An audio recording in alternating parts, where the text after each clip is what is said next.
علمتنا وجعلنا من المخلصين. وصلى الله على سيدنا محمد وعلى آله وبارك وسلم. الحمد لله رب العالمين. أما بعد. Terlebih dahulu marilah sama-sama kita menyatakan setinggi-tinggi kesyukuran kehadrat Allah Subhanahu wa taala, kerana dengan limpah kurniaannya kita diberikan kesempatan dan kekuatan oleh Allah Subhanahu wa taala untuk meneruskan lagi pengajian kitab kita, dan mudah-mudahan Allah Subhanahu wa taala rekodkan kita sebagai salah satu daripada amalan ibadat di sisi Allah Subhanahu wa taala. Sebab itulah tuan-puan yang paling penting, apapun ibadat kita jangan lupa niat semata-mata kerana Allah Subhanahu wa taala. Apabila ibadat ni tuan-puan, antara cabaran yang agak besar ialah niat. Dia niat ini salah satu daripada ibadat. Maka kata para ulama, apabila ibadat dia akan ada cabaran dan halangan yang terpaksa kita tempuhi. Antara halangan dia biasanya kalau ibadat sunat dia terlupa niat. Kalau ibadat wajib dan ibadat yang ada protokol yang tetap, kita ingat sembahyang sunat, kita ingat niat. Sembahyang wajib kita ingat niat. Puasa sunat ingat niat. Yang wajib ingat. Zakat fitrah lagi kemah dia punya niat, diajar oleh amil. Tetapi kalau ibadat-ibadat lain yang sunat memerlukan fokus sebab dia ada cabaran. Seperti mana tuan-puan? Seperti kita berada dalam majlis ilmu. Majlis ilmu ini ibadat. Kenapa? Kerana menjadi tuntutan. Sama ada majlis ilmu itu sunat, tuntutan sunat, ataupun majlis ilmu itu statusnya wajib, tuntutan wajib. Perlu kepada niat. Sedar hati kita, aku berada dalam majlis ilmu semata-mata kerana Allah Subhanahu wa taala. Kita baca Quran, tuan-puan, tadarus Quran ataupun baca secara berseorangan di rumah dan di mana saja, terkadang kita terlupa niat. Sebelum kita baca Quran, terlupa untuk kita niat, aku baca Quran semata-mata kerana perintah Allah Subhanahu wa taala, yakni perintah sunat. Khitabullah taala al-muta'alliqu bi af'alil mukallifin. Tu dia panggil khitab, itu perintah sunat, perintah wajib, larangan haram, larangan makruh. Dia berada dalam khitabullah taala al-muta'alliqu bi af'alil mukallifin. Begitu jugalah modul yang kita belajar semalam, iaitu tata cara bersiwak ataupun menggosok gigi. Kadang terlupa niat. Tiap-tiap pagi gosok gigi, sebelum tidur gosok gigi, sebelum solat gosok gigi. Tetapi kita gosok gigi tanpa ada terlintas di hati kita niat kerana Allah Subhanahu wa taala, menyebabkan rugi kita, terlepas peluang untuk kita jana, untuk kita create pahala. Sedangkan tuan-puan, segala amalan syariat, jalan syariat ataupun amalan dalam ibadat kita, Allah Subhanahu wa taala tawarkan pahala kepada kita. Sebab itulah tuan-puan, target jelas apabila kita belajar fiqh. Dia panggil fiqh minder. Apa tujuan ataupun target kita belajar fiqh? Apapun modul, apapun topik tuan-puan, target yang jelas itu pastikan tata cara pelaksanaan menepati dengan syariat supaya terhasilnya pahala. Sebab itulah penting kepada kita tahu. Kenapa? Kerana apabila praktiknya ataupun ketika mana kita nak implementnya, di situlah kita perlukan panduan fiqh. Baik, ringkasnya tuan-puan, insya-Allah hari ini kita akan belajar satu modul baru, iaitu tata cara istinja. Apabila sebut istinja, insya-Allah pagi ini kita bincang 3 subtopik. Dia ada lebih kurang 5 topik kecil. dalam tajuk istinja ini. Pertamanya kita bincang dalam kitab kita ni sebut hari ni tuan-puan, makna istinja. Istilah istinja di dalam syariat kita. Di istinja ni tuan-puan istilah syariat, bukan istilah bahasa Melayu, bahasa Arab, tidak. Walaupun dia diambil daripada bahasa Arab, tetapi dijadikan istilah di dalam syariat. Bahasa Arab kerana orang Arab, kerana syariat kita ini, Islam ini diturunkan menggunakan bahasa rasminya bahasa Arab, maka bahasa pengantar syariat kita ialah bahasa Arab, maka digunakan oleh Allah Subhanahu Wa Taala secara umum ialah bahasa Arab, tetapi dijadikan istilah di dalam syariat. Yang kedua, tajuk yang kedua kita belajar tuan-puan, hukum istinja. Dan yang ketiga kita nak tengok subtopik yang ketiga, martabat pahala istinja. Kita dah basuh kencing tuan-puan, basuh buang air besar, terbasuh, itu ada tawaran pahala di sisi Allah Subhanahu Wa Taala. Jadi kita boleh create pahala melalui salah satunya ialah basuh kencing dan juga basuh berak.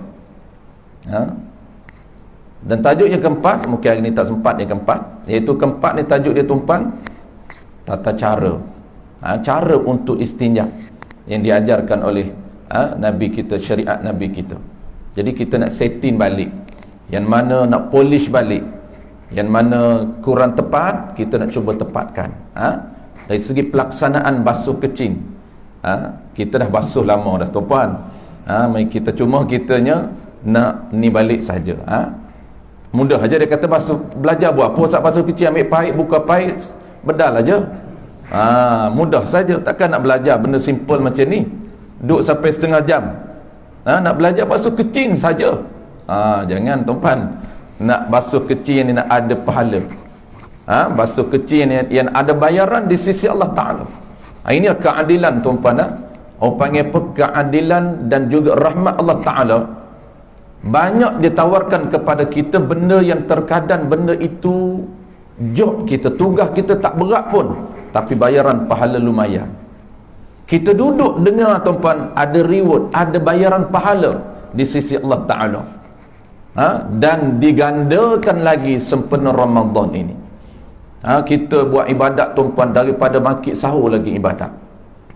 Tak berhenti lagi ni, kita berada dalam ibadat. Makan yang ibadat tuan-puan. Tadi kalau betul niat kita, terkadang terlupa niat tuan-puan. Niat puasa tu kita memang kemah, tiap peringat isteri kita, anak kita, jangan lupa niat puasa ni. Tapi niat sahur lupa. Sahur tu tuan-puan makan ibadat.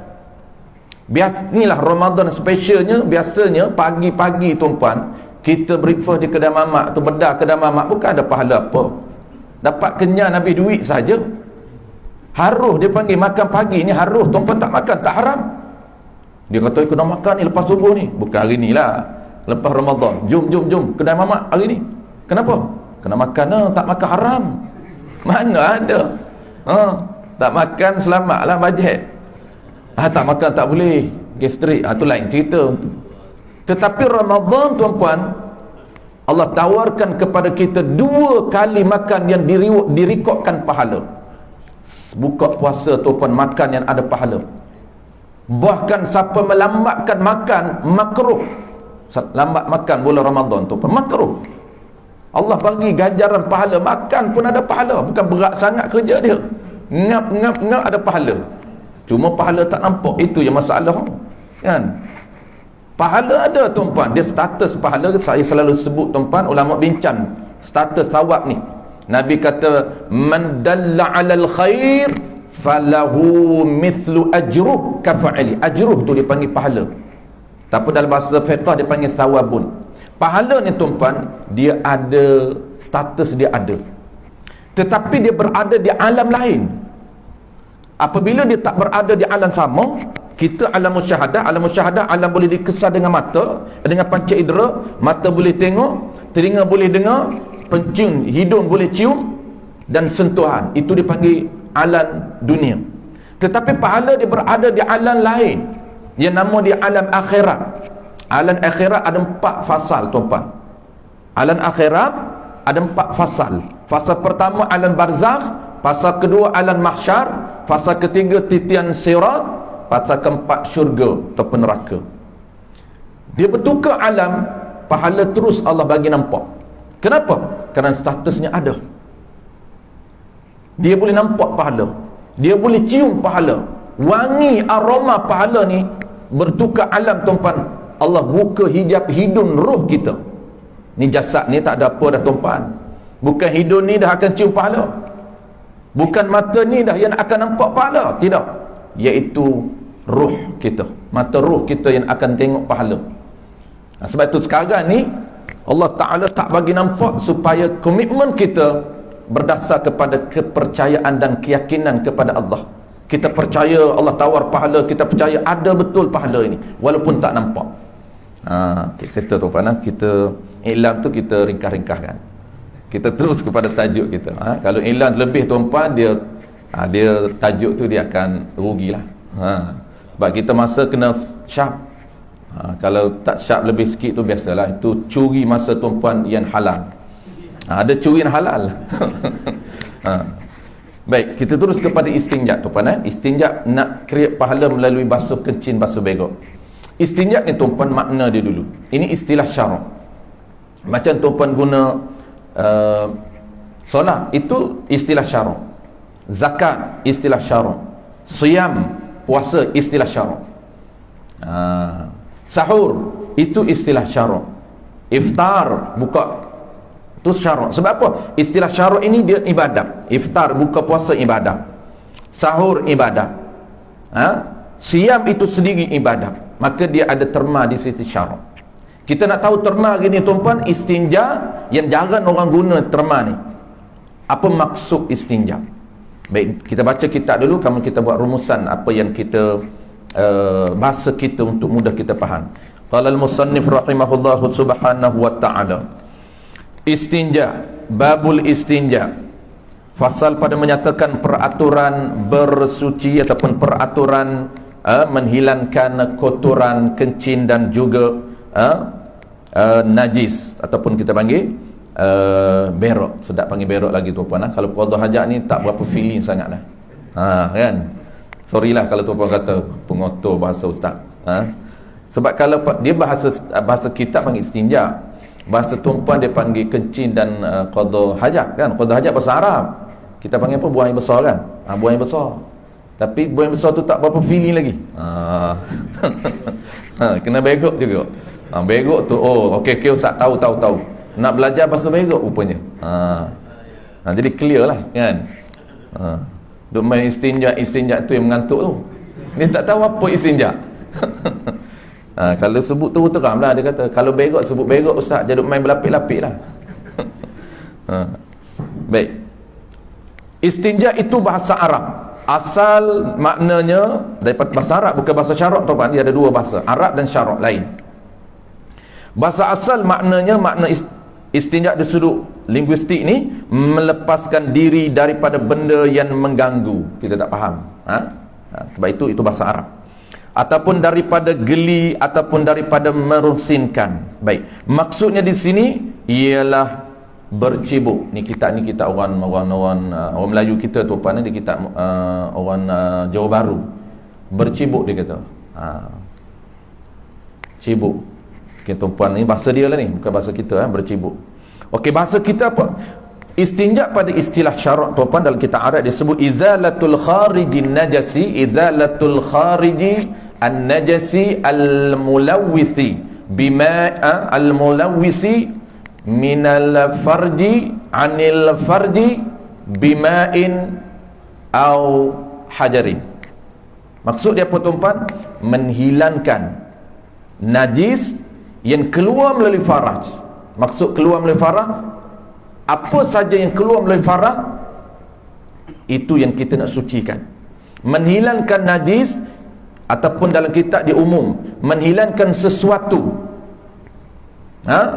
ataupun menghilangkan najis yang keluar daripada faraj dan juga keluar daripada kubur menggunakan air dan batu. Bahasa kita paling mudah tuan-tuan, kita nak basuh kencing dan basuh berak menggunakan air dan batu. Clear. Cuma kenapa kita umumkan? Kita spesifik basuh kencing dan basuh berak menggunakan air dan batu. Itu dipanggil istinja. Cuma tuan-puan biasanya istilah ni istinja, tuan-puan akan ingat batu saja. Tidak. Bukan saja apabila kita guna batu istinja, kita guna air basuh. Tidak, sama saja. Cuma orang Melayu kita ni dia lebih spesifik istinja ni dengan batu. Kalau air dia kata basuh saja, bukan istinja. Sebenarnya sama. Sebab tu dia kata izalatul najasi, izalatul kharijin najasil mulawwithi an farji, ataupun minal farji an farji bima'in au hajarin. Bima'in au hajarin. Bahasa mudah kitanya, menghilangkan najis yang keluar daripada, dia umum, dia keluar daripada faraj ataupun keluar daripada kubur menggunakan air dan batu. Air dan batu tuan-tuan dinamakan istinja bahasa syarak. Cuma bahasa Melayu kita panggil basuh dengan air, istinja dengan batu. Itu bahasa kita, bahasa Melayu, dia lebih spesifik. Tetapi bahasa syarak umum, dengan batu pun orang panggil istinja, dengan air pun orang panggil istinja. Baik, settle tuan-puan. Kita panggil basuh kencing dengan air ataupun dengan batu. Itulah dia istinja. Lebih umum, kita nak bersuci benda yang keluar daripada faraj ataupun benda yang keluar daripada kubur. Darah keluar daripada faraj, kita kena istinja juga. Darah yang keluar daripada kubur, kita kena istinja juga. Nanah keluar daripada zakar kita kena istinja juga. Kita tak panggil basuh kencing. Sebab itu di dalam kitab tu pun dia lebih umum. Cuma kita nak guna bahasa lebih spesifik ni sebab kita lebih fokus kebanyakan, majoriti yang keluar daripada zakar dan faraj ialah air kencing. Majoriti yang keluar daripada kubur kita ialah najis. Jangan keluar daripada kubur kita ini nanah. Jangan keluar daripada kubur kita ini apa nama ini, kita panggil darah, jarang. Tapi kalau keluar, tetap tata cara sama, dipanggil istinja. Settle tuan-puan. Pertama, istinja refer kepada menghilangkan ataupun basuh air kencing dan juga berak menggunakan batu ataupun air. Yang kedua tuan-puan, satu topik yang kedua, kita nak tengok hukum istinja. Dia ada 5 hukum tuan-puan. Kita tahu wajib sunat saja. Dia ada 5 hukum. Tapi yang paling asas 2, wajib dan sunat. Tambahan itu dia ada makruh dan dia ada haram. Dia ada makruh dan dia ada haram. Kita baca perenggan yang kedua sebelum kita rumuskan. Ada 4 hukum. Qala al-musannif rahimahullahu subhanahu wa ta'ala, hukumnya, hukum istinja wajib dengan sebab kencing ataupun berak ataupun keluar benda yang najis. Keadaannya keadaan kencing ataupun keadaan berak dan keluar najis itu basah, seperti darah dan sebagainya. Baik, hukum dia jelas dan kitab kita ni satu saja tuan-tuan. Dalam kitab besar, dalam kitab hasyiah dan kitab Arab yang besar, dia ada 5 hukum. Dia ada 5 hukum. Hukum yang pertama tuan-tuan, wajib. Kalau wajib ni dia akan melibatkan dosa sekira kita tak istinja. Wajib, dan kalau kita istinja dia akan dapat pahala wajib. Ini pahala besar. Kita istinja tuan-tuan akan ada pahala wajib. Bila wajib istinja? Bila wajib basuh kencing? Bila wajib basuh berak? Bila wajib basuh nanah yang keluar, basuh darah yang keluar daripada kubur dan faraj? Wajib ni tuan-puan apabila keluarnya najis daripada kubur kita ataupun najis keluar daripada zakar kita, itu najis yang basah, najis yang lembab, bukan najis yang kering. Contoh, keluarnya najis tuan-puan daripada kubur kita, kita berak ini bukan dalam keadaan najis kita kering, tidak. Kita berak tiba-tiba Kita berak secara normalnya ialah basah, lembab. Maka apa status kita basuh tuan-puan? Kita istinja, statusnya ialah wajib. Cuma di sini wajib ini dia ada hubung kait dengan ibadat solat. Kalaulah dia agak muasak ni diluaskan, bukan wajib segera. Lepas basuh berak tuan-puan tak boleh keluar daripada tanah, haram keluar tanah sebelum basuh, tidak lagi. Dia muasak, maksud muasak ini diluaskan sedikit.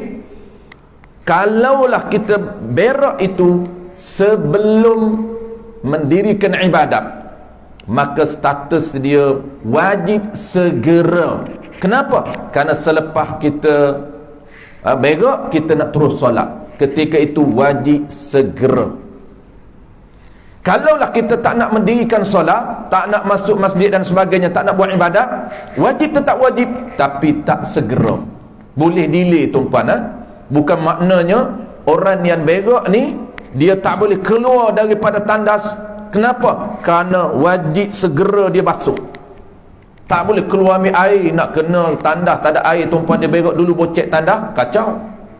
Sebab itu sunat tuan-puan hukum dia sebelum kita kencing, sebelum kita berak. Apa sunat? Sunat menyediakan air. Sunat pastikan cek dulu air paip ada ke tak ada. Jangan main berak dulu, kencing dulu baru cek air. Kencing boleh tahan lagi, boleh keluar. Kalau berak, berak pun dia susah pun tak boleh keluar, nak pakai jubah, keluar cari air. Sebab itu sunat hukum dia sebelum kita kencing, sebelum berak, cek dulu air. Itu sunat kita sebelum berak. Sunat bagi orang yang owner kepada tandas atau kita di rumah, sunat kita sediakan air untuk bersuci dalam bekas. Tu sunat, bukan saja-saja sedia tuan-puan. Selalu kita masuk tandas ada air dalam tandas kita, dalam baldi kita. Itu hukum umumnya sunat untuk bantu orang bersuci. Baik. Serta tuan-puan, pertama, hukum pertama wajib. Bila status wajib ini? Sekiranya najis itu basah. Yang keduanya ialah sunat. Bila sunat kita basuh, sunat ni tak wajib tuan-puan, tak wajib segera, boleh delay, dan tak wajib basuh pun. Kalau basuh itu untuk dapat pahala sunat, bukan pahala wajib. Kalau basuh untuk dapat pahala sunat sahaja, bukan wajib. Cuma dapat pahala sunat. Bila sunat ni? Ketika mana? Ini dalam kitab Hasyiah saya sebut tuan-tuan. Kitab Hasyiah Mughni Muhtaj ada sebut, Tahrir Syarqawi ada sebut, Baijuri Ibn Qasin ada sebut. Hasyiah ni maknanya kitab Arab. Dalam satu kitab ada 3 kitab. Mana-mana pun kitab Arab tuan-tuan, kitab Arab yang besar dia ada 3 kitab. Ini special kitab Arab. Sebab tu kitab Arab ada 4 jilid, ada 5 jilid, ada 6 jilid. Kenapa? Kerana satu kitab Arab dia mengandungi 3 kitab dalam tu. Kitab pertama dia panggil matan, ringkas. Kitab yang kedua dia panggil syarah, maksudnya detail yang poin penting tu. Kitab yang ketiga yang kita panggil hasyiah, dia mendetailkan lagi syarah. Dah dia detail dah, dia detailkan lagi. Inilah yang kita panggil hasyiah. Disebut sunat dalam hasyiah ketika mana najis yang keluar itu kering. Najis yang keluar daripada zakar kita, daripada kubur kita tuan-tuan, kering, tak basah, tak lembab. Mana contohnya? Keluar tahi kering yang tak melekat sedikit pun di anggota ataupun di panggil di kubur kita, tak melekat sedikit pun, tidak ada kesan pun. Itu kering. Apabila kering tuan-puan, maka sunat kita istinja, dapat pahala kita istinja. Pahala apa? Pahala sunat, bukan pahala wajib. Yang ketiga, makruh. Kita ekspreskan tuan-puan, yang ketiga dari keempat ini dia agak bukan tak penting, tapi dia yang penting 2 tu. Tapi yang ketiga ni dia panggil jarang yang kita terlibat dengan kita. Just info saja. Yang ketiga ni makruh tuan-puan. Makruh ni tidak ada pahala. Apa dia? Iaitu menistinja, membasuh kubur ataupun dubur kita. Basuh apa? Basuh angin yang keluar. Bukan benda keluar, tetapi angin keluar. Angin keluar melalui dubur kita, tiba-tiba dia jenis orang ni tak puas hati, tak basuh, dia pergi basuh. Makruh tuan-puan. Kenapa? Tak sunat basuh. Yang kata wajib, sunat pun tak. Hanya makruh. Apa makna makruh? Bukan haram. Makruh ni maknanya tuan-puan tidak ada rekod pahala. Buat free, buat letih saja. Apa dia angin? Angin kita tak faham tuan-puan, iaitu kentut. Ada orang basuh kentut tuan-puan, warak terlebih. Dia kata tak puas hati ni, basuh kecil pun basuh, berak pun basuh, kentut pun basuh. Ada juga jenuh tuan-puan. Kalau dia kentut, dia masuk tanda Ji, nak masuk tanda apa? Nak kecing? Tak, nak basuh. Basuh apa? Basuh kentut. Ada juga tuan-puan. Maka makruh, kita kena tahu hukum. Setiap pelaksanaan kita tuan-puan, supaya tak rugi amalan kita, tak pernah saja tidak ada reward apa, maka kita kena tahu syariat. Dia tak boleh nak adjust tuan-puan. Kadang-kadang dia adjust sendiri. Adjust sendiri itu maksud dia amalan dia sendiri. Tidak ada rekod bayaran pahala di sisi Allah Ta'ala. Itu makruh. Keluar angin daripada dubur, iaitu kentut, tidak disunatkan basuh, tidak diwajibkan basuh, bahkan makruh. Apa makna makruh? Makruh ini tuan-puan, kalaulah dia ada cara untuk jana pahala melalui makruh. Macam mana cara dia? Ketika kita nak buat makruh, kita tahan diri kita, aku tak buat kerana perintah Allah Ta'ala. Kenapa perintah tuan-puan? Dia berada dalam khitabullah Ta'ala. Khitab ini arahan Allah. Allah mengarahkan kita melaksanakan wajib sunat. Itu dia panggil suruhan. Dan Allah memerintah kita supaya meninggalkan larangan. Larangan ada dua. Larangan haram, larangan makruh. Karahatun. Karahah tu tuan-puan, dan sudut bahasanya, Allah, benda yang Allah tak suka. Tu dia panggil bahasanya karahah. Jadi kita tinggal benda yang Allah larang itu kerana Allah, akan direkodkan pahala. Pahala apa? Bukan pahala buat, pahala tak buat benda larangan. Allah kata ini larangan, tapi dalam bentuk yang tak mu'tamad, buat tak direkodkan dosa. Apa dia? Makruh. Ini larangan mu'tamad, buat tidak ada excuse, tetap ada charge, ada penalty. Penalty itu dipanggil dosa. Apabila kita tak buat benda makruh tuan-puan, ada pahala, tapi kena niat. Terlitah, kenapa aku ni kalau ikutkan rasa tak puas hati, tak basuh kencing, tak basuh kentut ni, sebab kentut lama sangat, 2 minit nak habis. Ada juga orang penyakit tuan-puan, kentut lama. Kita biasa je 2-3 kali tembok habis. Kawan kita ni tembok pop. Tak puas hati, dia kata kena basuh. Ketika dia rasa nak basuh, dia tahan. Aku tak basuh ni kerana apa? Kerana meninggalkan makruh. Maksudnya tak buat benda makruh. Basuh kentut tu, Allah larang basuh kentut. Buat apa basuh kentut? Maka kita tak buat kerana apa? Kerana larangan Allah, ada pahala. Mudah ke tu? Modal dia ilmu tuan-puan. Baik, settle. Last kali tuan-puan, haram. Haram istinja. Haram ni dia mudah sikit tuan-puan. Dia melibatkan apa haram? Haram ini dia melibatkan sesuatu yang luar. Apa satu yang luar? Iaitu kita menggunakan air milik orang lain. Kita menggunakan air atau batu yang tidak minta izin daripada orang lain. Statusnya ialah haram, tapi sah. Haram ada dua. Pertama haram sah, yang kedua haram tak sah. Tak sah kena repeat balik. Pertama apa tuan-puan? Pertama haram tapi sah. Maksud tak perlu basuh balik. Macam mana? Contoh tuan-puan, kita pergi rumah kawan kita tak ada kat rumah, lalu kita rasa nak kencing. Rasa nak kencing, kita masuklah, contohlah tuan-puan, contoh di luar rumah dia ada tandas tak berkunci, kita masuk tandas rumah orang lain tanpa minta izin, guna tandas dan air itu milik dia tanpa minta izin.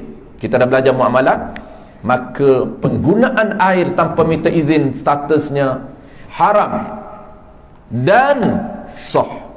Ini beza tuan-puan, haram tetapi sah.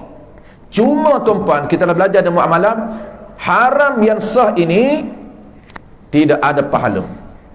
Kalau tuan-puan ambil air wudu, menggunakan air yang dirampas, air yang dicuri, air yang tak minta izin daripada owner, hukum dia haram, tetapi sah wuduk tadi, tak perlu repeat balik. Cuma wuduk yang tidak ada pahala, rugi sahaja. Boleh guna wuduk itu untuk pegang Quran, boleh guna wuduk itu untuk solat sunat, boleh guna wuduk itu untuk solat wajib, tetapi tidak ada pahala. Kenapa?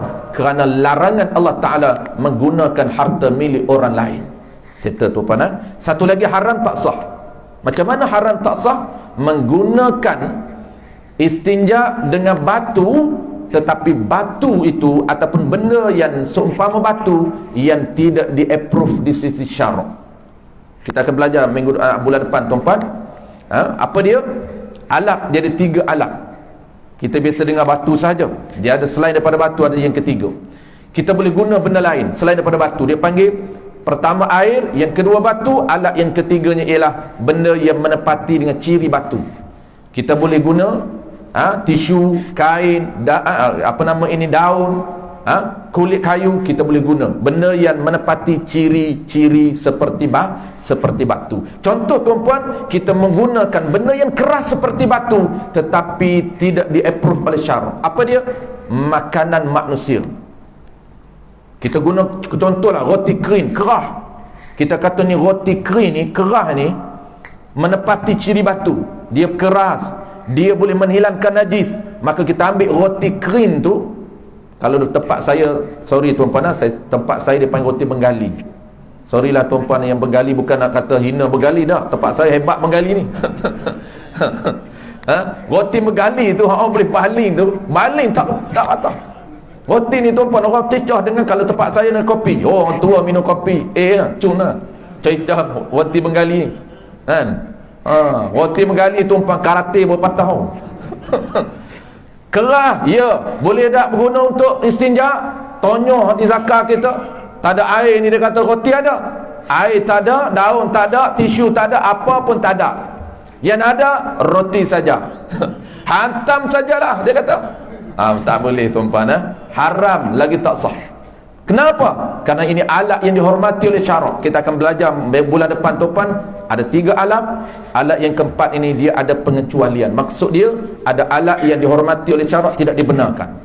Apa dia dihormati oleh syarak? Ada 3 ciri benda yang dihormati oleh syarak, insya-Allah bulan depan. Baik, saya tuan-puan, last sekali tajuk sebelum kita break, iaitu martabat. Tata cara kita akan letak bulan depan. Kalau ikutkan topik saya bilang tadi, alat dulu. Tapi saya rasa mungkin terbaiknya kita dahulukan martabat.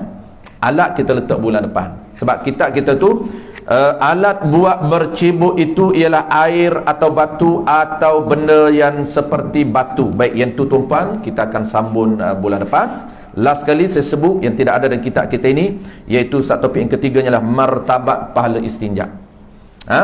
Alat 3 kita bincang depan, dan tata cara nak basuh macam mana, insya-Allah juga bulan depan. Last kalinya martabat pahala. Ini kita nak target pahala. Kita boleh pilih tuan-puan, istinja kita Allah tawarkan ada 3 pahala. Disebut dalam kitab Matla'ul Badrain wa Majma'ul Bahrain, ada 3 martabat. Disebut dalam kitab Wisyahul Afrah 3 martabat. Disebut dalam kitab I'anatul Talibin ada 3 martabat. Apa dia martabat pertama? Ini martabat paling tinggi. Jarang orang buat tuan-puan, jangan orang buat. Boleh kita nak try buat sebab nak target pahala. Apa dia? Yang pertama ialah dia panggil pahala yang paling afdal. Bukan afdal, dia ada 3. Pertama dia panggil martabat biasa. Dalam kitab sebut martabat yang kurang afdal, sekadar sah saja. Martabat yang kedua, martabat afdal, ada barakah bonus, aktsaru sawaban. Martabat yang ketiga, ni yang paling afdal. Kebanyakan dalam fiqh ni tuan-puan, umum dia ada 2 martabat. Certain ibadat ada 3 tawaran package. Ni kita panggil package, tawaran package pahala, package standard pahala dalam satu ibadat. Dalam satu ibadat Allah packagekan pahala terkadang 3, umumnya 2. 3 macam mana tuan-puan? 3 ni yang paling tinggi, iaitu standard paling afdal. Bukan afdal, ada lagi markah bonus di kalangan bonus. Dah lah dapat bonus, aksarus sawaban tu terlebih banyak pahala yang direkodkan. Maka ada satu standard lagi dia paling afdal. Ada lagi bonus tambahan yang Allah dah berikan kepada standard yang kedua, ditambah lagi. Apa paling afdal tu? Kita ambil nombor 3 dulu. Yang paling afdal dulu, iaitu combinekan di antara air dan batu. Jangan kita buat. Mula tuan-puan, kita mula dulu dengan batu. Cara insya-Allah bulan depan kita belajar. Kita mulakan dulu dengan batu. Dia minimum tuan-puan, minimum 3 batu, 3 biji. Kedua tak sah. Satu lagi tak sah. Mesti minimumnya adalah 3. 3 itu kalaulah tak bersih 3, kena tambah jadi 4.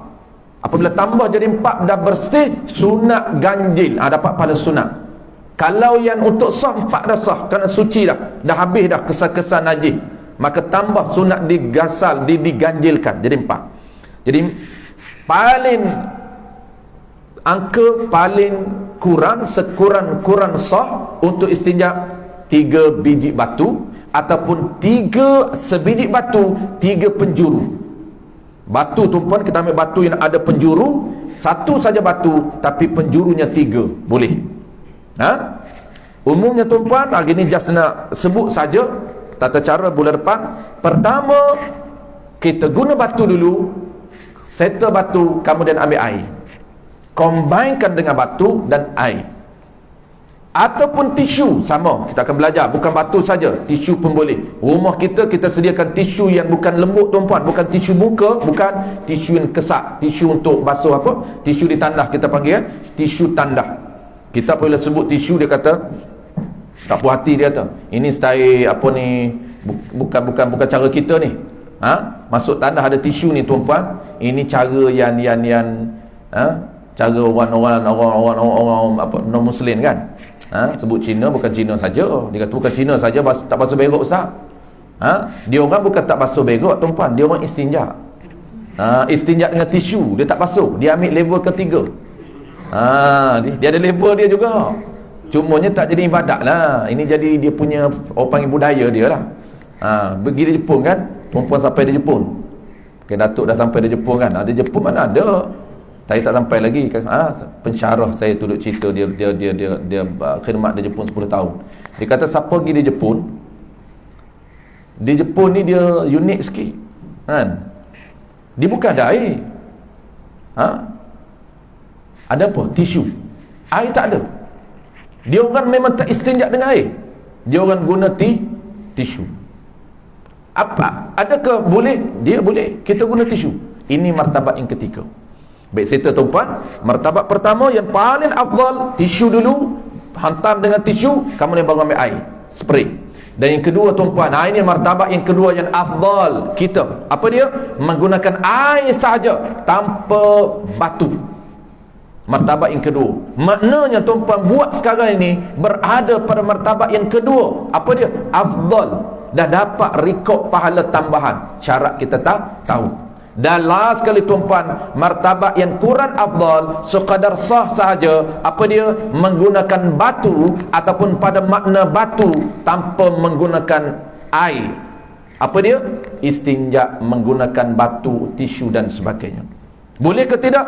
Boleh, tapi dia ada syarat tambahan. InsyaAllah kita akan bincang akan datang. Wallahu a'lam tuan-puan.